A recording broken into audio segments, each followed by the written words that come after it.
Louvado seja nosso Senhor Jesus Cristo. Hoje é dia 27 de janeiro, estamos na segunda-feira da terceira semana do Tempo Comum. A leitura de hoje é de Hebreus, capítulo 9, versículo 15 e versículos 24 a 28. Irmãos, Cristo é mediador de uma nova aliança. Pela morte, ele reparou as transgressões cometidas no decorrer da primeira aliança. E assim, aqueles que são chamados recebem a promessa da herança eterna. Jesus não entrou no santuário feito por mão humana, imagem do verdadeiro, mas no próprio céu, a fim de comparecer agora na presença de Deus em nosso favor. E não foi para se oferecer a si mesmo muitas vezes, como o sumo sacerdote que cada ano entra no santuário com sangue alheio. Porque, se assim fosse, deveria ter sofrido muitas vezes, desde a fundação do mundo. Mas foi agora, na plenitude dos tempos, que uma vez por todas ele se manifestou para destruir o pecado pelo sacrifício de si mesmo. O destino de todo homem é morrer uma vez só, e depois vem o julgamento.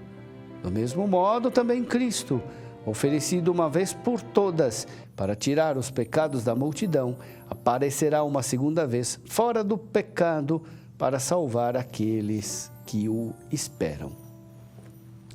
Meu irmão, minha irmã, Cristo é o mediador da nova aliança. Ele é o meio eficaz pelo qual nós podemos alcançar o perdão dos pecados e assim ter acesso a Deus e ter comunhão verdadeira com Ele. Cristo é o mediador porque Ele representa a humanidade diante de Deus. Ele é o nosso pontífice. E também porque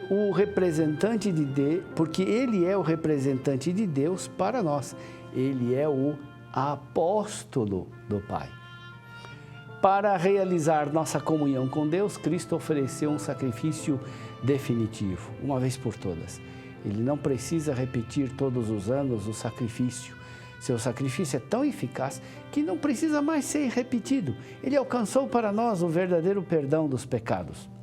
Com efeito, quando uma coisa é repetida muitas vezes, estamos perante um sinal claro de sua insuficiência.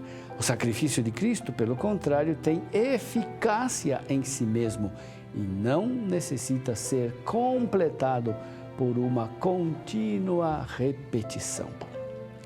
O ser humano morre uma só vez e depois de sua morte acontece o julgamento.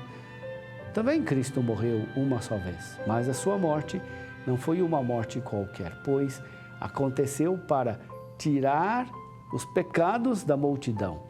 Além disso, a morte de Cristo é a superação do juízo de condenação.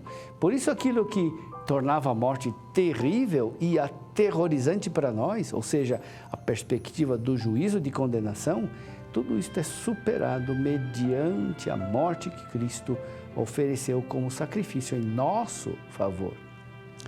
Também a volta de Cristo se reveste de esperança para nós. Ele virá não para nos condenar, mas para salvar aqueles que o esperam. Nesse sentido, entendemos a expressão Cristo aparecerá uma segunda vez fora do pecado, ou seja, sua vinda não manifestará o nosso pecado, mas para nos introduzir na salvação, desde que perseveremos na esperança. Assim, tanto a morte quanto a segunda vinda de Cristo manifestarão a vontade de Deus em relação a nós, a nossa ressurreição e salvação. A vontade de Deus realizada por Cristo em sua morte é a vontade de nossa transformação. Na Eucaristia temos a oportunidade de aderir de todo o coração à vontade de Deus.